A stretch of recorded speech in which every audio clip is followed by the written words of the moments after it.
Sobat Dipa, kembali lagi di podcast Out of the Blue.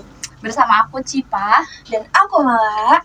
Kali ini, buat yang belum tahu apa itu podcast Out of the Blue, jadi Out of the Blue itu adalah salah satu segmen di channel YouTube Dipa Psikologi yang muncul secara tiba-tiba.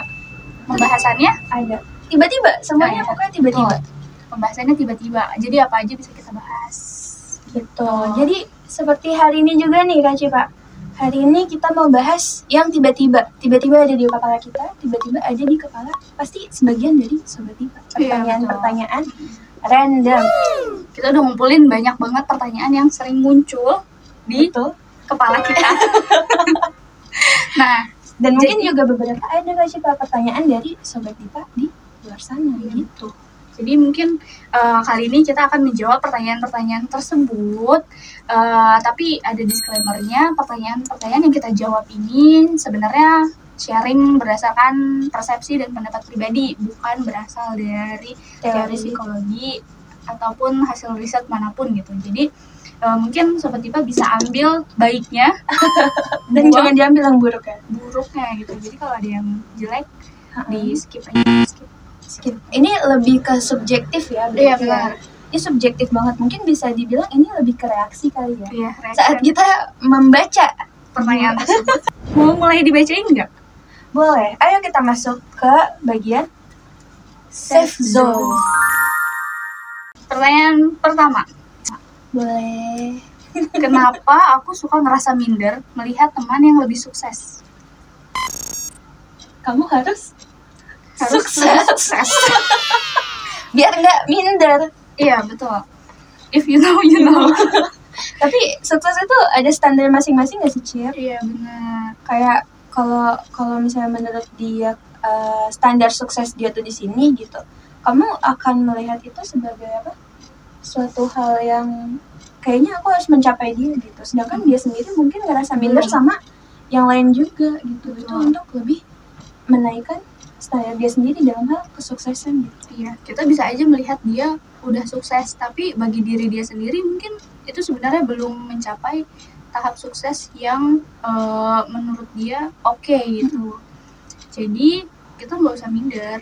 Kita pasti punya sisi di mana kita dilihat lebih sukses daripada orang lain. Gitu. Dan perasaan itu tuh sebenarnya wajar nggak sih? Itu jadi memotivasi kita sebenarnya untuk berusaha. Dia aja bisa, masa gue nggak bisa? Tapi setuju deh sama kamu Cip. Kalau kayak gitu kan berarti itu pilihan gak sih guys untuk kalian? Kayak kalian tuh memilih untuk merespon itu sebagai suatu hal yang harus kalian minderin, atau kalian tuh bisa memilih itu sebagai suatu hal yang bisa memotivasi kalian untuk menaikkan standar kalian sendiri dalam hal kesuksesan gitu. Oh dia sampai situ gitu yang tadi Cipa bilang kan, berarti aku harus lebih daripada itu gitu. Tapi emang lebih baik fokus sama diri sendiri gak sih? Iya betul, tidak usah ngebanding-bandingin diri kamu sama orang lain. Betul. Next, pertanyaan kedua. Kenapa aku lebih mudah percaya sama orang lain daripada keluarga sendiri? Sering terjadi. Sering. Bahkan mungkin banyak gak sih sama kalian pasti relate banget sama pertanyaan kayak gini. Iya, mungkin kita juga ngerasa lebih nyaman untuk bercerita sama orang yang baru kita temui dibanding sama keluarga. Kita malah nggak pernah cerita apapun tentang keluarga. Bahkan kalau misalnya dibilang mungkin temen lebih tahu diri kita daripada keluarga kita sendiri. Kalau menurutku ya Cip, mungkin ini tuh masuk ke dalam safe zone atau perasaan secure dari teman-teman atau Sobat Dipa gitu di luar. Apakah teman-teman tuh merasa secure dengan keluarga kalian sehingga kalian tuh bisa bercerita? Karena kalau misalnya ada ungkapan seperti yang tadi Cipa bilang nih gitu, kadang teman tuh lebih tahu daripada orang tua di rumah, tapi pasti ada sebagian Sobat Dipa yang di luar mikir enggak kok, tapi aku jarang banget cerita ke teman gitu. Aku lebih sering cerita ke mama, ke papa dan lain sebagainya gitu. Nah kalau begitu itu kan berarti kalian punya rasa security yang bagus dalam keluarga. Jadi itu berarti balik lagi ke rasa aman di dalam diri dengan orang di sekitar. Betul Gitu deh. Gitu deh. Lanjut pertanyaan selanjutnya. Kenapa aku suka merasa capek banget dengar orang curhat padahal aku pengen bantu? Nggak usah didengar. Ya guys, nggak boleh gitu. Oke. Gimana Mal? Sebagai anak psikologi mungkin kita sering banget dijadiin tempat curhat orang lain. Tiba-tiba gitu, kan kamu anak psikologi, aku mau cerita dong. Sering lagi begitu ya? Iya, Siklusnya begitu. Iya. Gimana, capek nggak? Gimana, capek nggak? Tergantung situasi guys. Jadi kalau misalnya kalian merasa kalian tuh lagi apa? Menurutku ya, kalau misalnya kalian tuh merasa energi kalian tuh lagi full, nggak apa-apa banget untuk merespon cerita orang tersebut gitu. Tapi kalau misalnya kalian merasa yang tadi capek gitu ya, berarti kan kalian tuh energinya lagi low banget nih gitu. Lebih baik tolak secara halus daripada respon kalian tuh tidak mengenakan untuk orang lain. Menurutku begitu. Aku kalau misalnya lagi ada di kayak gitu sih, aku pasti akan tolak dengan apa? Dengan baik gitu. Kayak aku menanyakan dulu tapi gitu loh, apakah cerita tersebut berpotensi atau cerita tersebut tuh memang dia tuh lagi butuh didengerin banget atau enggak gitu. Karena aku nggak pengen absen dari dari absen kehadiran dari orang-orang yang benar-benar perlu banget gitu. Tapi kalau misalnya cerita slice of life gitu, kayaknya bisa ditolak deh kalau misalnya lagi capek banget gitu, gengs. Kalau Cipa gimana?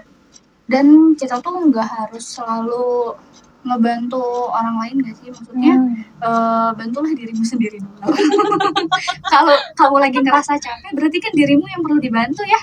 Betul. Jadi kalaupun emang nggak enak merasa menolaknya, jujur aja sama perasaanmu sendiri, bilang ke dia kalau kamu juga tuh sebenarnya lagi merasa habis energinya atau mungkin lagi merasa nggak enak, tapi kalau aku mungkin sebisa mungkin kalau aku lagi ada di fase capek itu, kalau misalnya orang tersebut butuh teman ya aku bisa nemenin, cuman aku nggak bisa dulu untuk menanggapi ceritamu gitu. Jadi itu lebih baik sih. Iya, kayak fisik aku tuh ada di sini gitu, maksudnya aku hadir untuk kamu, tapi kamu jangan dulu cerita yang aneh-aneh gitu.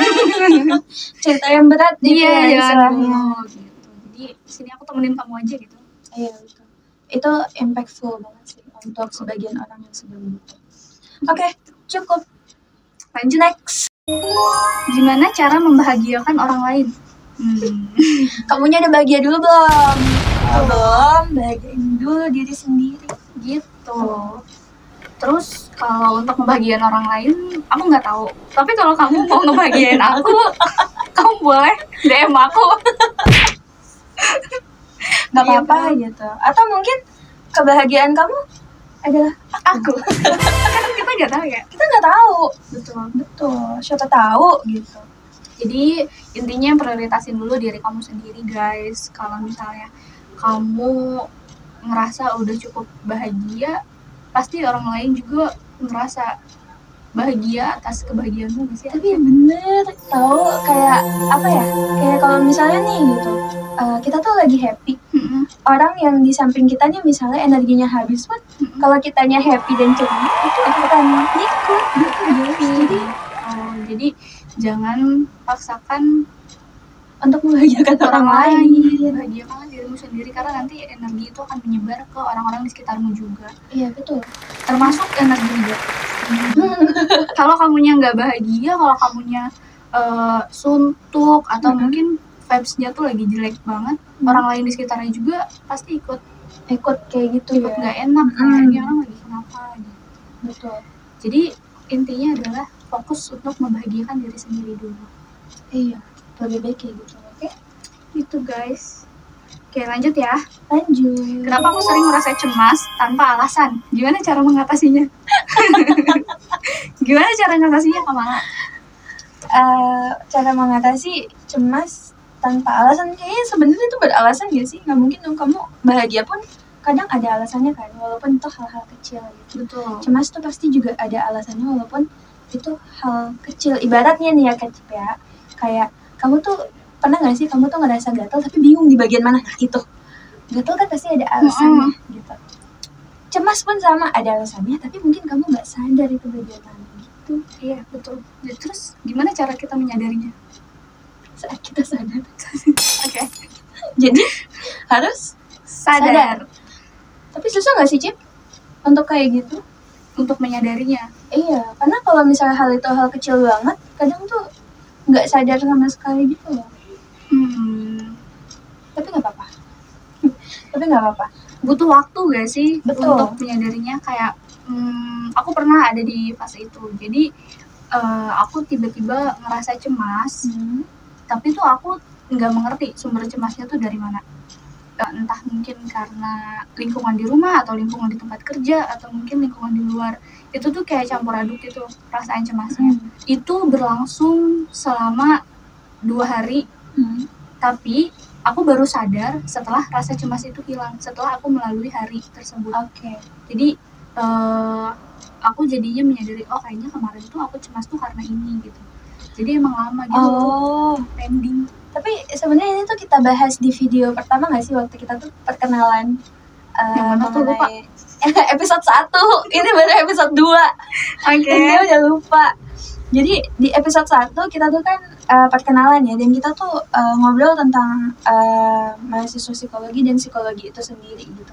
Menurutku kayaknya cemas itu datang dari hal yang menumpuk gitu loh, Cip. Itu yang kita bahas kayaknya di episode 1 deh, kayaknya ya. Semoga kalian coba deh, kalian tonton lagi. Ya, ada atau enggak? Ada atau enggak? Pastiin tonton lagi ya. Nah, nanti di sini ada linknya. Nah, pokoknya di situ.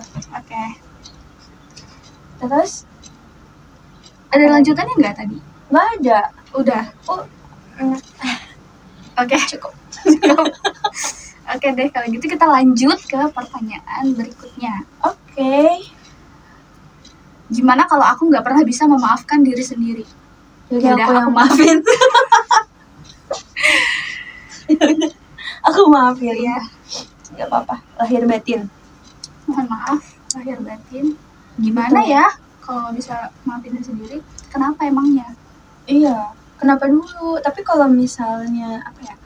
Aku ngerti banget, mungkin fase untuk memaafkan itu panjang, Cip. Kayak kamu tuh harus menerima dulu, kamu harus settle sama keadaanmu saat itu dulu gitu, baru kamu bisa memaafkan.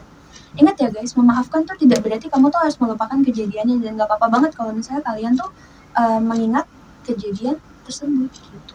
Tapi emang memaafkan tuh fasenya itu panjang banget, jadi it's okay. Jadi intinya harus menerima diri sendiri dulu.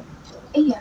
Apa yang udah pernah terjadi di masa lalu, atau mungkin kemarin habis melakukan apa, terus mungkin ketika kita baru menyadari kenapa aku kok seperti ini orangnya, kenapa kemarin aku begini, kenapa kemarin aku begitu, yaitu ya udah yang lalu biarlah berlalu. Tapi guys, ini Cip, memaafkan tuh suatu hal yang bikin melegakan gitu loh. Jadi it's okay banget, kayak kalian tuh udah maafin, pasti kalian akan mendapatkan ketenangan tersendiri. Walaupun fasenya lama ya, cuman ya balik lagi yang tadi, harus sadar kalau kalian tuh menyadari, kalian tuh aware sama diri sendiri gitu. Gitu. Mindfulness. Betul. Kita harus mindfulness dengan apa yang sudah kita lalui, sudah kita hadapi. Oke, cukup. Next. Cukup ya. Lanjut. Kenapa aku merasa kosong padahal hidupku baik-baik aja? Yaudah, aku yang isi. Mulai sekarang kamu harus nonton YouTube ini biar aku isi hari. Biar kita yang mengisi hari-hari ini. Iya, biar kita yang mengisi kekosongan di dalam diri kamu. Iya. Sebenarnya apa ya? Tadi gimana katanya? Kenapa aku merasa kosong padahal hidupku baik-baik aja?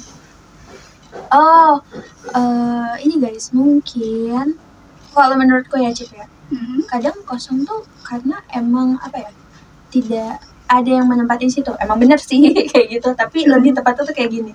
Contoh kalian, ini contoh ya, menurutku contoh kalian tuh mahasiswa yang harus LDR misalnya gitu dengan keluarga, harus jarak jauh, dan kalian tuh anak rantau misalnya gitu. Walaupun kalian berada di keramaian, tapi kalian tetap merasa kosong. Kayak hidup kalian saat itu tuh baik-baik aja, tapi kalian tetap merasa kosong. Mungkin aja emang hal-hal yang datang di hidup kalian saat itu bukan hal yang pas untuk mengisi kekosongan itu gitu.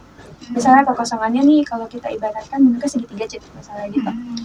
Tapi hal-hal di sekeliling kamu tuh nggak ada yang fit sama si segitiga ini, bentuknya bulat, kotak gitu kan nggak pas ya guys. Gitu. Jadi mungkin kayak yang tadi aku kasih contoh, mungkin keluarga yang pas untuk misinya atau apa yang pas untuk misinya gitu. Kalau menurut Cipa sendiri gimana? Pernah nggak kamu begitu, Cip? Ya mungkin kita merasa hidup baik-baik aja karena orang-orang di sekeliling kita tuh nggak ada yang bermasalah sama kita. Maksudnya kita ada di sekeliling orang-orang baik. Terima kasih orang baik. Tapi belum tentu, bukan belum tentu sih, mungkin aja orang-orang di sekeliling kita tuh kita nggak enjoy of the moment. Betul, enjoy the vibes ya. Iya, gitu. sama mereka. Jadi kita nggak menikmati. Nah, caranya adalah ya kita harus tahu dulu ya apa yang kita butuhin, gak sih? Iya, kayak apa yang membuat kamu ngerasa itu, walaupun pasti susah ya guys, karena sesuatu hal yang kita nggak sadari itu ya susah banget untuk disadari. Bener lagi. Iya kan? Iya, intinya ya harus cari tahu dulu bentuk seperti apa yang kita ingin untuk mengisi kekosongan itu sendiri. Karena kan yang tahu diri kamu ya kamu sendiri. Betul. Yang paling tahu dengan baik. Orang tua kamu nggak tahu, teman-teman kamu nggak tahu, aku juga nggak tahu, Cipa juga nggak tahu. Yang tahu adalah diri kamu sendiri. Oke? Bisa di next. Kita lanjut ya. Pertanyaan apa lagi ya? Apa aku harus ambil risiko atau main aman aja? Kalau menurut Cipa gimana, Cipa? Tergantung ya. Ambil risiko dan main aman aja tuh dalam hal apa? Mungkin ini keputusan yang sulit kali ya ketika kita mau mengambil suatu tujuan dalam hidup, tapi itu berisiko atau mau yang aman-aman aja. Kalau misalnya yang berisiko kan mungkin seperti misalnya kamu mau kuliah jauh dari keluarga atau dekat dari keluarga. Nah, kalau jauh dari keluarga kan banyak tuh resikonya.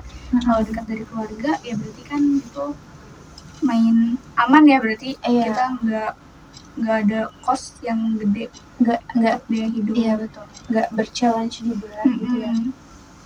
Nah, tapi kalau untuk keputusan besar lainnya itu tergantung dari kamu sendiri maunya gimana, siapnya gimana. Kalau kamu mau ambil resiko ya bagus, berarti hidup kamu lebih menantang. Tapi kalau misalnya kamu mau main aman aja ya berarti kan flat aja gitu, karena kamu selalu main aman dan mungkin hasilnya pun akan berbeda. Kalau kamu ambil resiko, hasilnya itu akan beragam. Kamu bisa mendapatkan hasil A, hasil B, hasil C. Tapi kalau main aman aja, biasanya kita udah tahu hasilnya akan seperti apa. Iya betul gitu. Kalau kamu puas dengan hasil yang segitu-gitu aja, maksudnya yang kayak gitu, ya it's okay gitu. Sebenarnya gini, ini relate sama yang kamu bilang tadi, karena beberapa waktu lalu aku tuh pernah nonton podcast yang bilang kayak gini. Kalian tuh bisa pilih. Kalian memilih high risk, high value, atau low risk, low value. Jadi kalau misalnya kalian mengambil resiko yang besar, tapi value yang akan kalian dapat tuh jauh lebih besar gitu, sama kayak yang tadi Cipa bilang. Mungkin aja dengan dengan kalian misalnya nih ngerantau untuk kuliah itu kan challenging banget ya, resikonya tuh besar banget, tapi yang kalian dapat mungkin lebih besar, contoh pengalamannya dan lain sebagainya gitu. Mungkin kalian jadi lebih mandiri karena jauh dari keluarga. Iya gitu. Nah, yang tadi aku bilang salah satunya juga low risk low value, yang artinya kayak resikonya kecil ya value-nya juga kecil yang didapat gitu. Ya artinya ya itu aja, kalian udah tahu itu akan gimana, siklusnya akan kayak gimana gitu. Kalau nggak salah kita bahas ini kemarin ya, Cip, waktu ngobrol yang kayaknya kita perlu sesuatu yang challenging. Betul. Aku perlu sesuatu yang menantang. Iya, menantang. Tapi ya nggak menantang banget. Iya. Tapi ya cukup menantang lah gitu. Biar mempelajari hal baru dan mendapat apa ya? Kadang tantangan tuh membuat kita tuh belajar lebih ya sih. Bener banget. Yang tadinya kita nggak bisa, jadi terpaksa bisa karena tantangan itu yang harus kita hadapi. Betul. Jadi itu tergantung dari diri sendiri lagi mau hasil yang kayak gimana. Betul. Pilihan semua tuh ada di kalian guys. Jadi boleh Nah, terus apa lagi? Ada pertanyaan yang belum gak sih? Ada nggak yang belum? Kayaknya udah deh. Ya udah semua. Udah semua. Oke deh, karena semua pertanyaan sudah dibacakan dan dijawab, ya kita nggak tahu ya apakah itu akan menjawab memuaskan kalian atau enggak. Tapi kan tujuan kita sebenarnya tidak ingin memuaskan kalian. Nah, kenapa aku harus memuaskan kalian? Tapi ya intinya kalau misalnya ada yang baik ya diambil, kalau yang buruk nggak usah diambil. Intinya kita mau seru-seruan aja sih Iya, ini. seru-seruan Semoga aja. serunya tuh menular ke kalian gitu. Kalau nggak seru ya kalian scroll lagi aja video Dipa, pasti ada yang seru. Apalagi yang ada kitanya. Betul. Cipa dan Mala. Ada Cipa dan Mala. Dan ya udah sih kayaknya itu aja ya. Iya udah deh. Nah nanti untuk di video selanjutnya mungkin kita akan lebih apa ya? Ya nantikan aja lah apa yang akan kita lakukan di video selanjutnya. Terus guys, kalau bisa kalian komen ya, ini harus ada properti apa lagi di dalam sini untuk memberikan reaksi yang lucu gitu. Oke? Kalau begitu segini dulu untuk video Q&A-nya. Sampai Untuk Out of the Blue episode kedua. Jadi nantikan episode selanjutnya. Sampai jumpa. Kita ini dulu nggak sih, Cep? Jingle dulu nggak sih? Oh, ya. Oke, 1, 2, 3. Out of the Blue. See you tomorrow. Tomorrow lagi. Bye-bye.